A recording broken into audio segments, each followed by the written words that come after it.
The neighborhood of Willow Creek was the kind of place where the grass was perpetually manicured to exactly 2.5 inches, and the silence was so heavy it felt intentional. It was governed by an iron fist in a velvet glove, or rather, a beige cardigan. That fist belonged to Margaret Maggie Sterling, the president of the Homeowners Association. To everyone else, she was the HOA Karen. I had moved into Willow Creek 6 months ago, seeking peace and quiet for my freelance graphic design business. Instead, I found a surveillance state. Margaret lived directly across the street, and her bay window was less a decorative feature and more a sniper's nest. The trouble started with a missed delivery, a set of expensive calligraphy pens. The tracking said delivered, but my porch was bare. Then it was a specialized ergonomic mouse. Then a box of high-end coffee beans. Every time the story was the same: left at front door. Every time the door was empty. I suspected Margaret, but I had no proof until the yoga mat incident. I had ordered a very specific, limited edition electric purple mat. 2 days after it went missing, I saw Margaret through her open garage door, performing downward dog on a suspiciously vibrant purple rectangle. When I confronted her, she didn't even blink. "Oh, this? I found it abandoned on the sidewalk, Elias. I assumed it was trash. You know the HOA guidelines: unclaimed items on common property are subject to removal to maintain community aesthetics." "My porch isn't common property, Margaret," I said, my voice trembling with suppressed rage. "Check the bylaws, dear," she smirked, her eyes cold as marbles. Section 4.2, anything visible from the street falls under the aesthetic jurisdiction of the committee. I knew then that logic wouldn't win. Margaret didn't steal because she was poor. She stole because she was a predator who enjoyed the power of taking things and the thrill of the rules protecting her. The breaking point. The final straw came in November. My sister, who lives in Japan, sent me a hand-painted ceramic tea set for my birthday. It was a one-of-a-kind heirloom. I watched the delivery truck pull up on my doorbell camera while I was at a dental appointment. 10 minutes later, I watched Margaret scurry across the street, tuck the box under her arm, and disappear back into her fortress of beige siding. When I got home and knocked on her door, she looked me dead in the eye and said, "I haven't seen any packages, Elias. Perhaps the wind blew it away." I went home, sat in my darkened living room, and realized that if I couldn't get her arrested, I could at least make her visible. I am a designer, but my hobby is hobbyist electronics. I spent the next 3 days in my basement workshop. I needed a trap that was harmless but devastating. I needed something that would bypass her "I was just cleaning up the neighborhood" excuse. I decided on a glitter dye hybrid. I used a pressurized canister filled with a mixture of isopropyl alcohol, a thickening agent, and stealth blue industrial marking dye.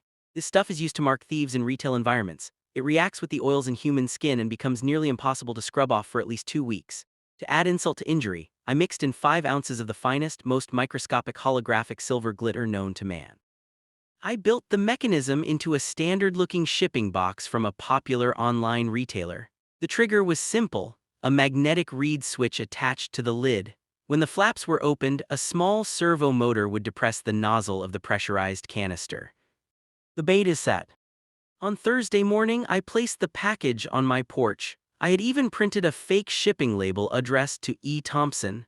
Inside, I placed a heavy brick to give it the weight of something valuable, like a new laptop or a high-end kitchen appliance. I sat in my office, which has a perfect view of the street, and waited. I didn't have to wait long. At 11:15 a.m., Margaret emerged from her house. She was wearing her signature neighborhood patrol outfit: a white visor, a polo shirt, and khaki capris. She did a lap of the cul-de-sac, pretending to check for weeds in the cracks of the pavement. As she approached my driveway, she slowed down. She looked left, then right. With the practiced ease of a professional shoplifter, she stepped onto my porch, scooped up the box, and tucked it under her arm. She didn't even go back to her front door. She went straight into her garage and hit the button to close the door behind her. I waited. I counted to 30. Suddenly, a muffled, high-pitched shriek echoed from across the street. It was followed by the sound of something heavy hitting the concrete, the brick. Then, the side door of her garage burst open. Margaret stumbled out into her driveway, and she was a sight to behold. From the chin down to her waist, she was a shimmering, incandescent shade of deep indigo. The stealth blue had worked perfectly. Her white polo shirt was ruined, but more importantly, her hands, neck, and the lower half of her face were coated in a thick, metallic blue sludge that glittered like a galaxy under the midday sun. I stepped out onto my porch, leaning casually against the railing.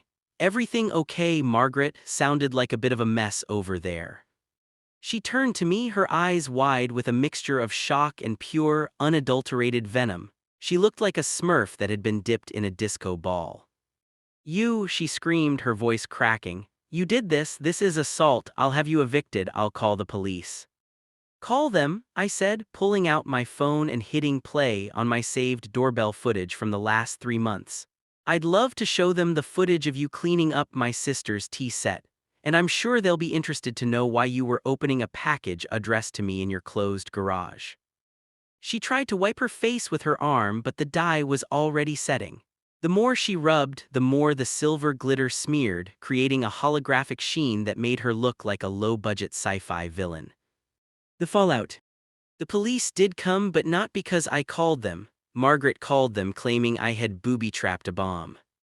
When Officer Miller arrived, he took one look at Margaret, who was now glowing under the streetlights, and then at the box on her garage floor. "Ma'am," Officer Miller said, trying desperately to keep a straight face, "why was Mr. Thompson's package in your garage?" "It was on the sidewalk," she lied, her blue chin quivering. "I was bringing it inside to keep it safe from thieves." "Inside your closed garage, and you opened it to keep it safe?" The officer looked at the brick and the dye canister. He turned to me. "Sir, is there anything dangerous in there?" "Just marking dye in craft glitter, officer," I said. "I've been having a lot of lost packages lately. I just wanted to make sure that if a porch pirate struck again, I'd be able to identify them." Officer Miller looked back at Margaret. The dye had reached the stage where it was staining the concrete of her pristine driveway. "Well, Margaret, you're certainly identified." "The police didn't arrest her that day. It was a civil matter," they said, "but they did file a report for petty theft." However, the legal system was the least of Margaret's problems. The next morning was the monthly HOA board meeting. Usually, Margaret presided over these meetings like a queen addressing her subjects. This time, she tried to cancel, but the vice president, a quiet man named Mr. Henderson, who Margaret had once fined $500 for having the wrong shade of mulch, insisted it go forward. Margaret showed up wearing a turtleneck, a scarf, and gloves, despite it being 75 degrees out. She had tried to cover her face with heavy foundation, but the blue dye was stealth for a reason. It bled through the makeup, giving her skin a sickly, bruised purple hue. And the glitter was eternal. It was in her pores, her eyebrows, and her hair. Every time she moved, she twinkled. I attended the meeting. I didn't say a word. I just sat in the front row, holding a folder full of time-stamped photos of her taking my packages. Halfway through her opening remarks about community standards, Mr. Henderson interrupted. "Margaret, why are you sparkling?" I had a craft accident," she stammered. "Was it the same craft accident that involved Mr. Thompson's Japanese tea set?" Mr. Henderson asked, holding up the police report I had shared with the board that morning. The room went silent. The other neighbors, many of whom had lost packages of their own, began to whisper.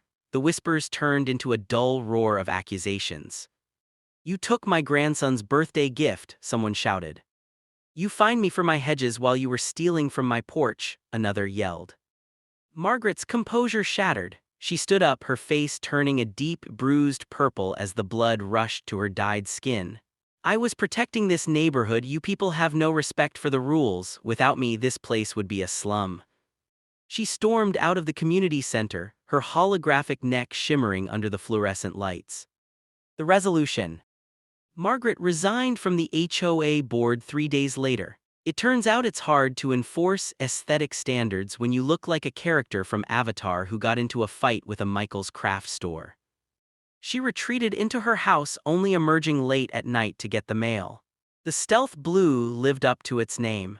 It took nearly 3 weeks for the tint to fade from her skin, and even then she was left with a faint, ghostly pallor that made her look perpetually cold. As for the glitter, it was in her house, it was in her car, it was on her cat. Every time she walked past a window, the sun would catch a stray silver fleck on her cheek, a permanent reminder of her cleaning efforts. A month later, a for sale sign appeared on her lawn. The neighborhood felt lighter, more vibrant. We replaced the HOA board with a group of people whose primary goal was organizing potlucks rather than measuring grass height. The day Margaret moved out, I was on my porch signing for a new package. It was a box of expensive chocolates I had ordered to celebrate. As the movers loaded her beige sofa into the truck, Margaret caught my eye. She was still wearing a scarf hiding the last of the blue stains. I smiled and waved. She quickly looked away, but not before I saw a single, stubborn silver spark glinting on her forehead. I went inside, opened my package, and enjoyed a piece of chocolate. It tasted like justice. For the first time since I'd moved in, Willow Creek finally felt like home. The HOA Karen was gone, and all it took was a little bit of chemistry and a whole lot of glitter. The title on my design portfolio for that month was The Blue Period. It was, without a doubt, my finest work. I had rigged the trap to catch a thief, but I ended up catching a neighborhood's peace of mind. I looked at my porch, clean, empty, and perfectly mine. I didn't need a bay window to watch the street anymore. I just needed to know that what was delivered to my door stayed at my door. In Willow Creek, the grass was still 2.5 inches tall, but for once nobody was counting. And as for Margaret, I heard she moved to a gated community 3 towns over. I almost felt sorry for them. Almost. I just hoped they didn't mind a little glitter.